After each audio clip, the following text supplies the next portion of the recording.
அஸ்ஸலாமு அலைக்கும் வரஹ்மத்துல்லாஹி தஆலா வரகாத்து.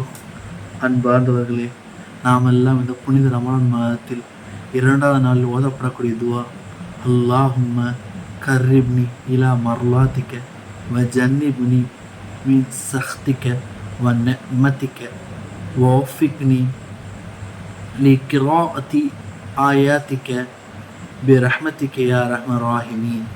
யா அல்லாஹ், உனது கிருபையின் பொருட்டாலும் உனது திருப்தியின் பொருட்டாலும் எங்கள் நெகிழ்ச்சி செய்வாயாக. யா அல்லாஹ், உனது கோபத்தை விட்டும் தாபத்தை விட்டு எங்களை பாதுகாப்பாயாக, எங்களை தூரமாக்குவாயாக.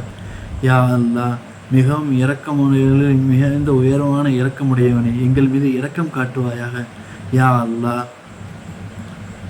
அதிகமாக புனிதமான குர்ஆனை ஓதி எங்களுக்கு நல்லதுவே செய்திருவாயாக. யா அல்லாஹ், இன்னும் என்னவெல்லாம் கேட்க விருந்தோம், இன்னும் என்னெல்லாம் கேட்டிருப்போமோ அனைத்து அனலின் முஹம்மது ஸல்லல்லாஹு அலைஹி வஸல்லம் பொருட்டாலும் பெயரால் என் துவாக்களை கபூல் செய்வாயாக. ஆமீன் ஆமீன் யா ரப்பில் ஆலமீன்.